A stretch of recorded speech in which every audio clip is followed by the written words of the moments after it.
सकाळी सकाळी एकदम ताजं ताजं. खूप खूप जवळून पाहिले आहे तुला, खूप जवळून पाहिले आहे तुला. तुझा त्रास, तुझे कष्ट सर्वच आठवतं मला.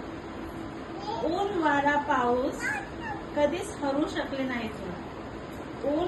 वारा पाऊस कधीच हरू शकले नाही तुला. तुझ्या जिद्दीची कहाणी सांगत होते ते आम्हाला. इतका त्रास, इतका वेदना सहन केल्या तुम्ही. इतका त्रास, इतक्या वेदना सहन केल्या तुम्ही. तू होतीस म्हणून शिकू शकलो आम्ही. ऐकते का मम्मी? सासर माहेरच्या कर्तव्यात, मम्मीला पण ठेवे, सासर माहेरच्या कर्तव्यात तू कधीच कुठेच कमी पडली नाही. सासर माहेरच्या कर्तव्यात तू कधीच कुठेच कमी पडली नाही. तुझ्या दारी येऊन कधीच कोणी उपाशी गेले.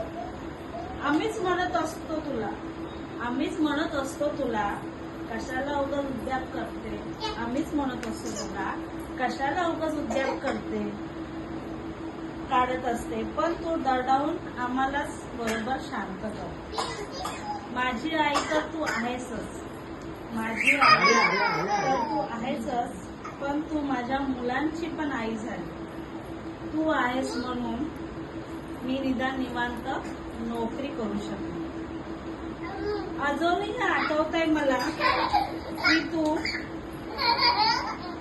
आता हा फनी आहे तर प्लीज सगळ्यांनी हसा. अजूनही आठवतंय मला की तू मारत मारत आम्हाला शाळा आणि क्लासला न्यायची.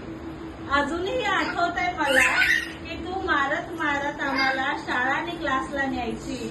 आमच्या शाळेच्या बाईकडे येऊन ती कसोटी जिंदगी की बघते अशी कंप्लेंट करायची. आणि मी केली होती, टीचरला सांगितलं होतं. हे कळवा रिटर्न. अजूनही आठवत आहे मला की कशी तू मारत मारत आम्हाला शाळा आणि क्लासला न्यायची.